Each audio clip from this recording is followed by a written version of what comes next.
everyone, and welcome to another Scots Whay podcast. And today I'm joined by Elle Nash, who is over for her event at the Edinburgh Book Festival. Hello, Elle. Hi, thanks for having me.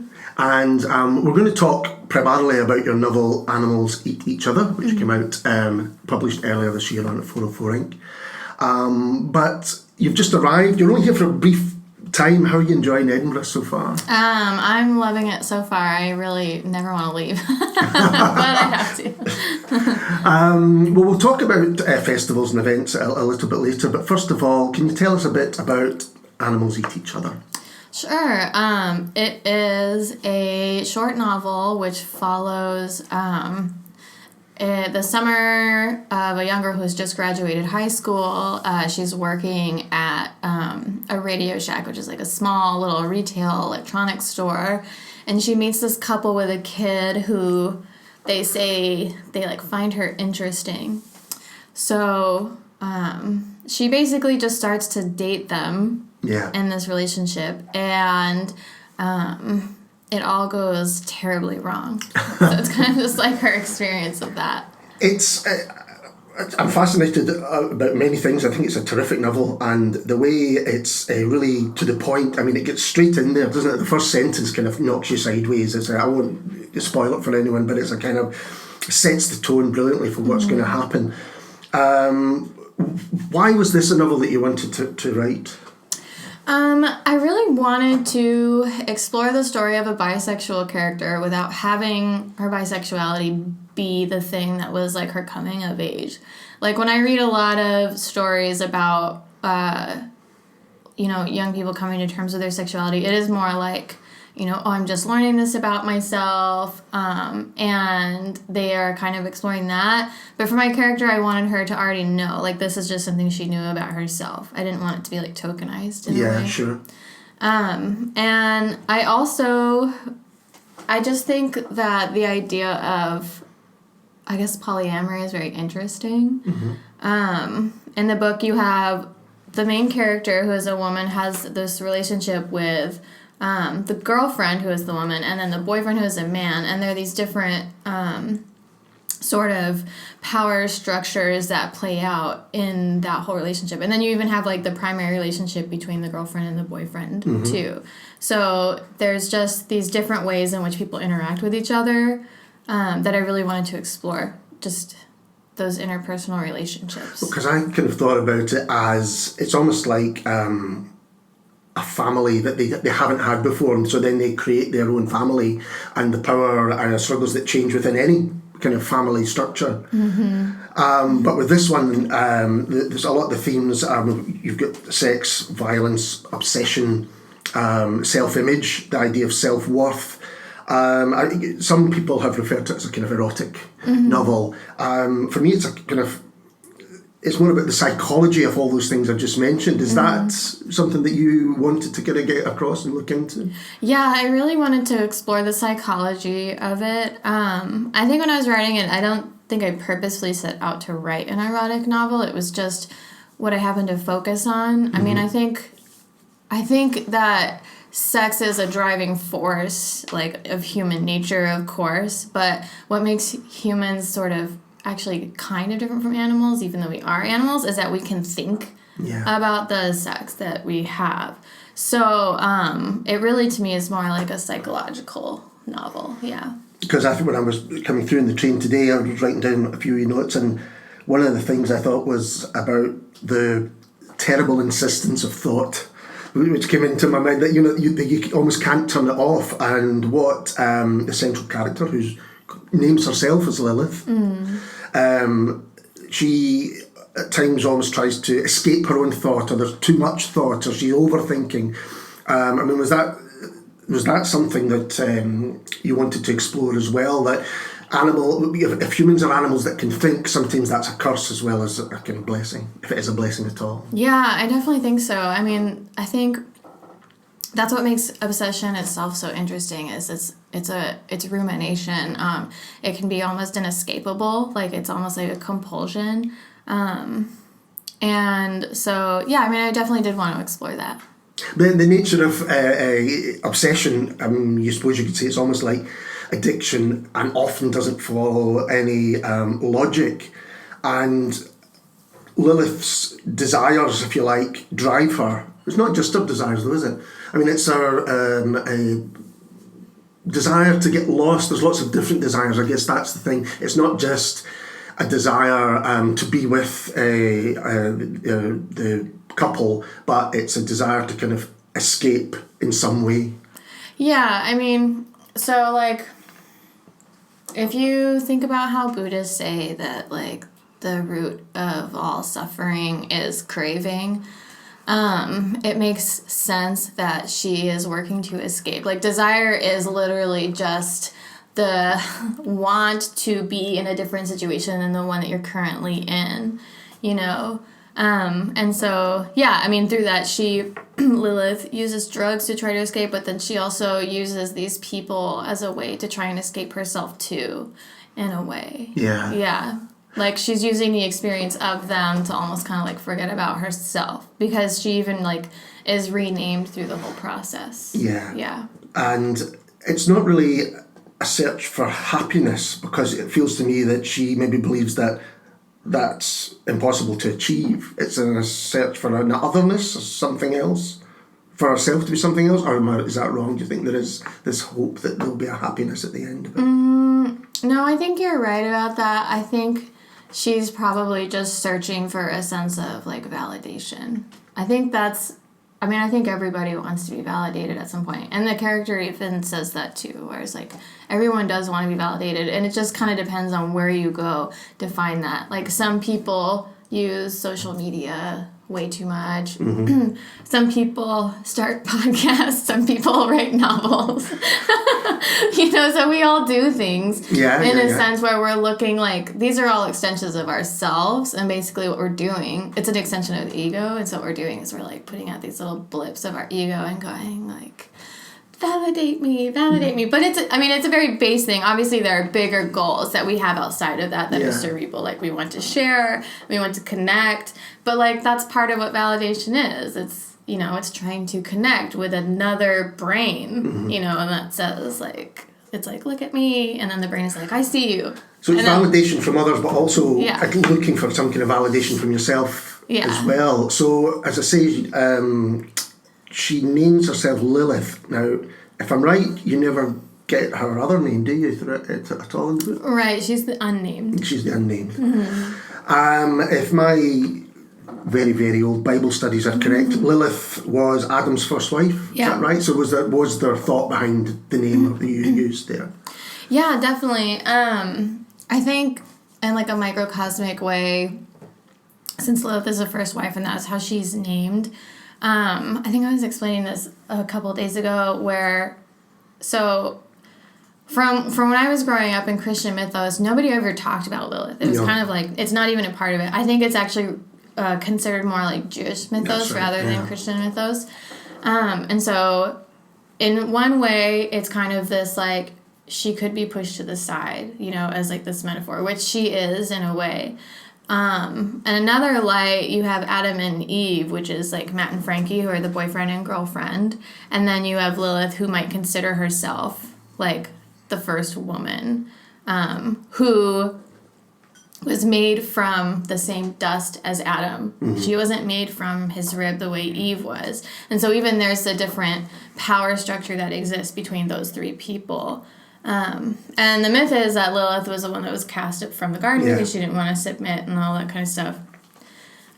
So when you kind of take all of that together, you see Adam and Eve and Adam and Lilith. And you could even say, like, so who was the first wife? Like, was it Eve or was it Lilith? Well, it kind of depends on who you are and how you're looking at it, you know? And I really wanted the novel to be reflective of that. Like, how you read it, I want it to reflect mostly, like who you are as a reader when you are reading it. Does that make sense? Yeah. Yeah, it does make sense. Thinking about it, it's almost as though Adam and Eve with their two sons are the nuclear family, the kind of ideal that has come to be prevalent instead of this earlier, more equal, created from equal equality.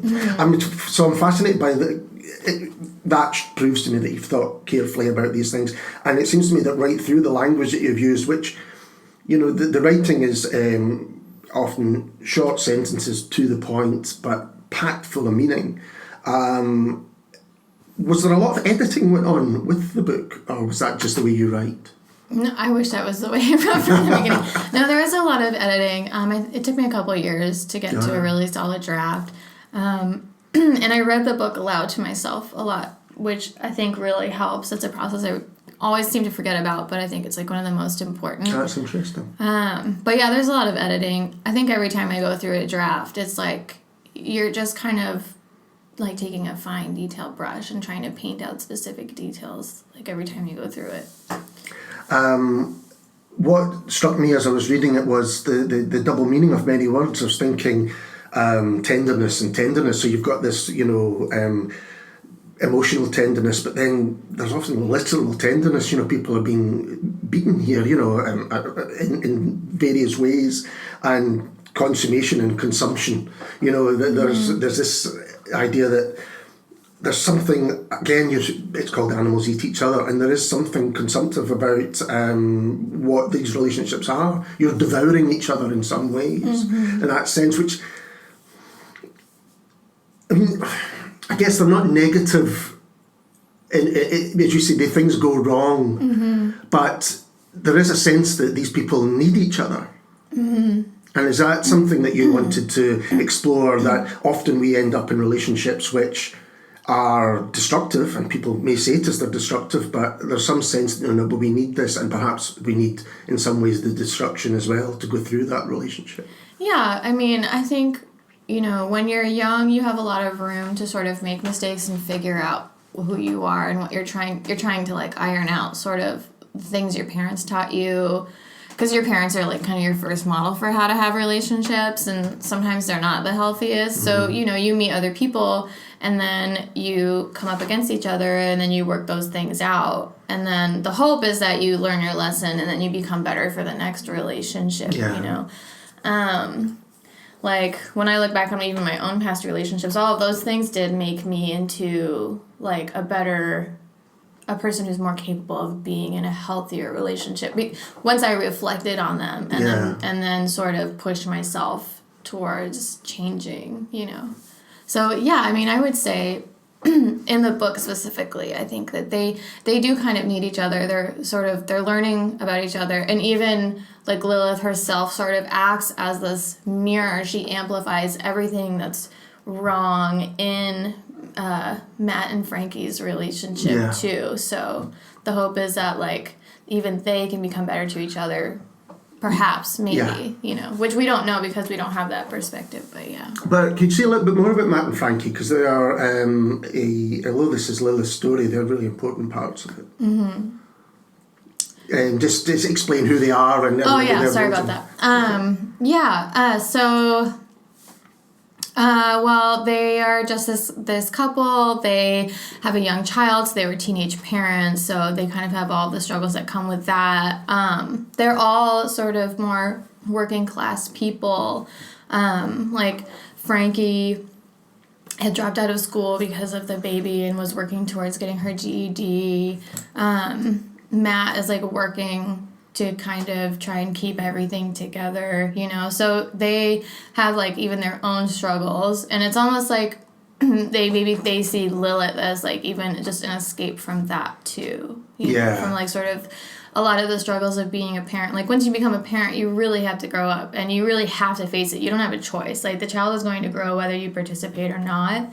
And so for them, maybe participating with Lilith is this way of them trying to re-engage with, like, themselves and their youth before they were parents and that sort of thing. Before they were dealing with that sort of stress. Absolutely, because they kind of used Lilith not only sexually, but also as a babysitter, and introducing this stranger, if you like, into that family is such a perhaps unusual thing to do. But I guess that's right. It's trying to capture perhaps when they met and when they saw themselves as being wild, and that idea of refusing to grow up, which I think is increasingly kind of prevalent, things like that.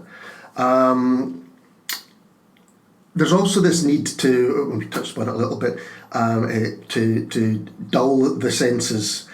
And I wondered if that was to do increasingly with the bombardment of just ideas and information that we increasingly get. Is that something that is in the book? Well, so the book takes place in the early 2000s, sort of before like social media was as ubiquitous.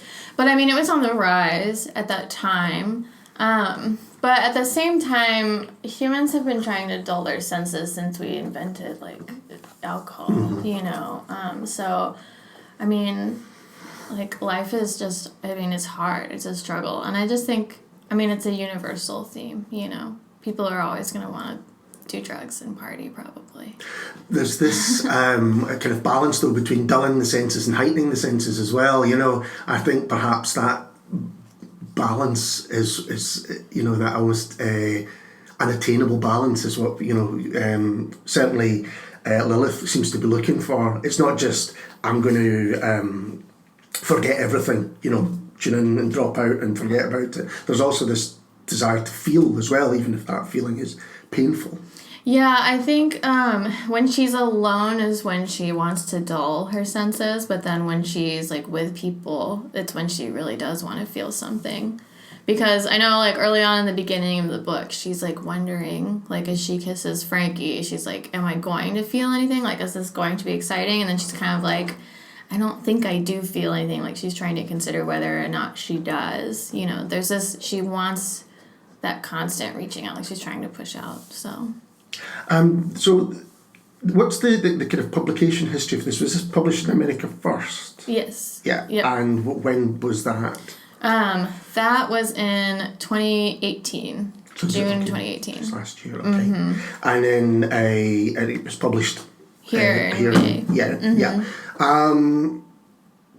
Did you look at it any different? It's quite a short space of time, I suppose, between the two. But I wondered if you looked at it differently when published a second time around, and even the responses to it, were they different?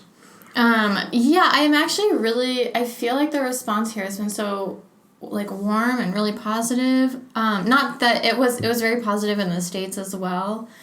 But it's kind of interesting seeing it from a British lens, because like where the book takes place, which is in Colorado, like Colorado Springs, it's rural, but it's like such a weird part of the U.S. because it's not the South, it's not really the Midwest, it's kind of the West, you know, but it's like, it's a very weird, strange, like neutral place. Like it's even very accent neutral for the U.S. Sounds like Falkirk in Scotland, which is halfway between Edinburgh and Glasgow. Yeah. And so, and here, I remember reading some of the reviews online, and some of the things that Brits were comparing it to. They do see, because their perspective of the U.S. is different from mine, obviously. They do see it as very rural, almost like Southern, or the things that you would associate with something that is like living in the country, like where there's like nowhere out there except poor people and meth use or something, you know, which is, you know, it's not necessarily an inaccurate perception. It's very interesting to see it that way. Yeah. And I was also very curious to see how there's like a chapter with a rave scene, like with electronic music and stuff in there. And I was actually very curious to see how that would be received too, because I think in the U.S. until very recently, electronic music culture wasn't very popular. But here it's like always been, it seems to me that it's always been popular. I mean, I watched Trainspotting when I was like a teenager, and I was like, hell yeah. Like, certainly around about the time it was being written about. So I was going to ask you about that because you're from Arkansas, which I think of as the South. Yeah. And I thought this kind of fits into that Southern Gothic feel. But that's maybe my shorthand being too kind of pejorative. I mean, did you think about it fitting into any style or not at all? No, I didn't really. When I was writing it, I wasn't thinking about any of that type of stuff. I was just like writing the book. But I like that it's being associated with that. I do love Southern Gothic stuff. I I mean, I love darker stories in general and things that sort of just show, like, gritty reality, I guess. So, yeah. Because again, going back to the idea of consumption, I thought there was almost something vampiric about the relationship, and I got thinking about things like Near Dark and True Blood and things like that, where certainly these characters you can imagine kind of fitting into that scene, which kind of leads me on a little bit to influences. What kind of influences your writing? That's a good question. So, what influences my writing? I really love the musicality of language. I really think that, so in today's world, we have so much information. Like, there are so many sentences, so many things that we're reading constantly every day. And I feel like I have a responsibility to make a sentence be interesting to read.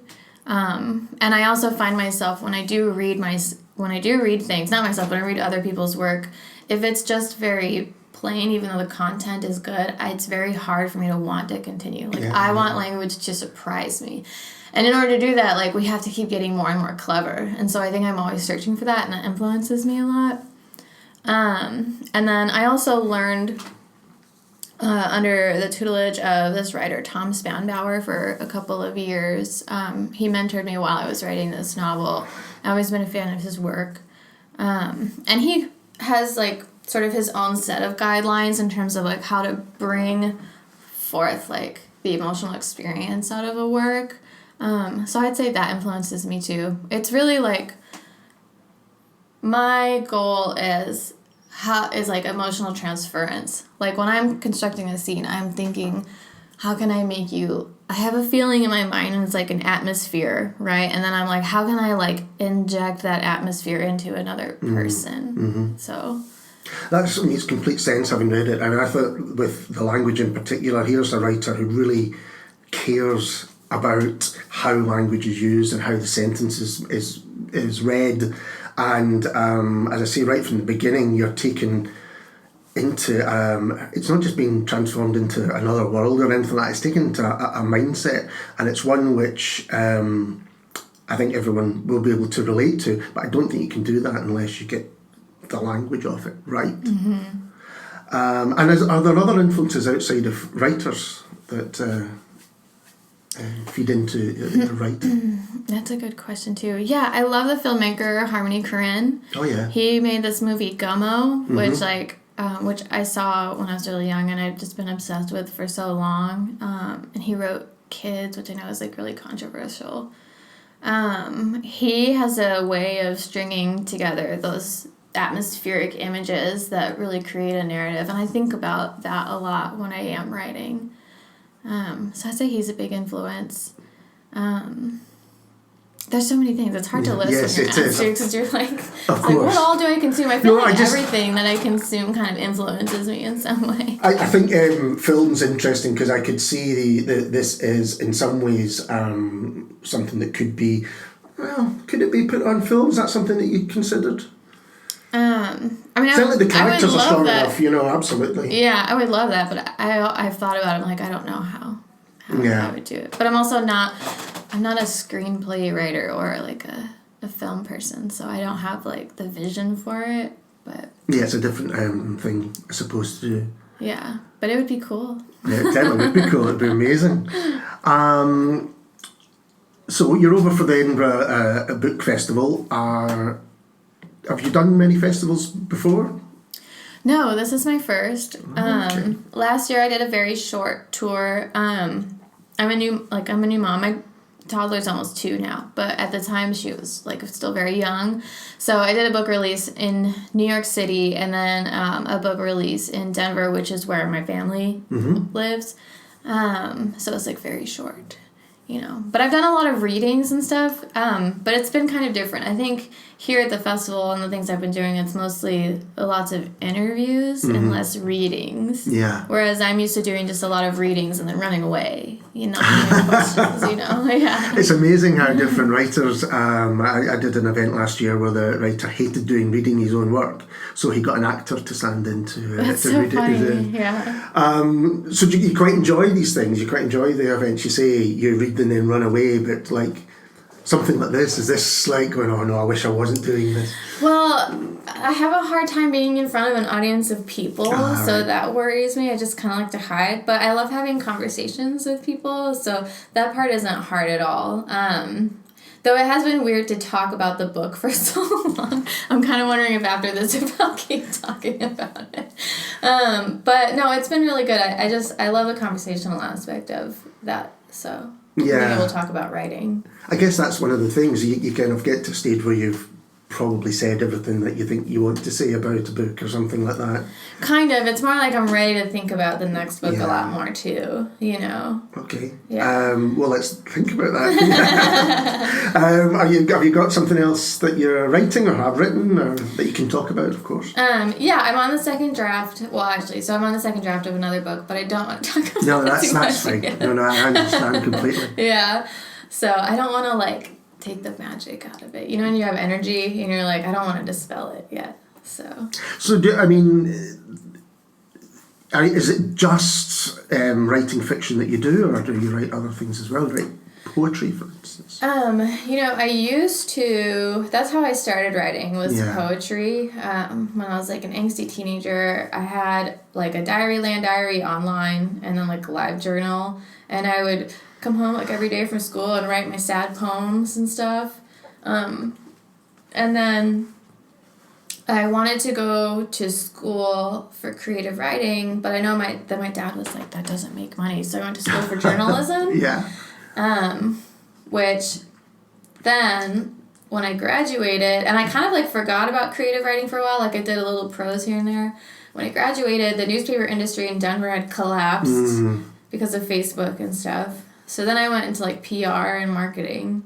And then somehow I circled back to fiction.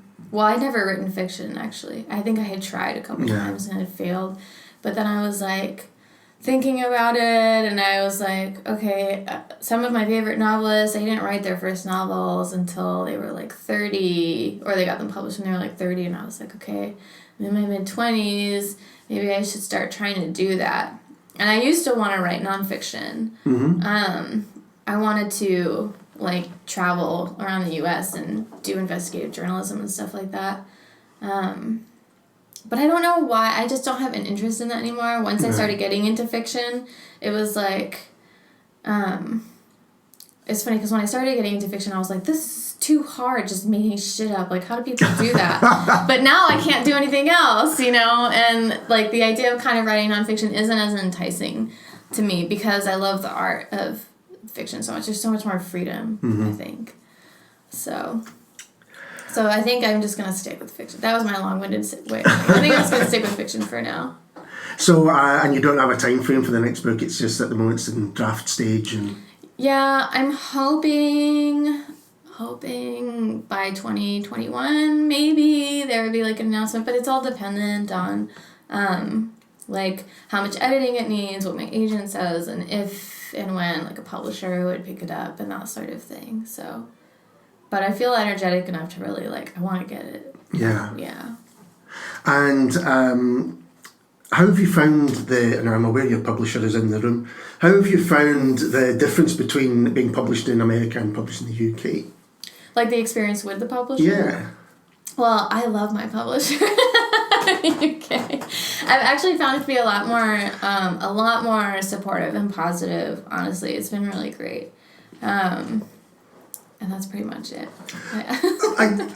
There's such different markets, I guess, because America is that how it's done? Is it you go for the American market, or is it areas? Or what's the? That's a good question. So I know my U.S. publisher has like Publishers Group West distribution, and so as far as I know. And I'm not sure what their marketing plan was. There wasn't really too much. I filled out a questionnaire once, and then that was kind of it. But they're a pretty small publisher too, so I just don't know if they had the marketing team to really push anything.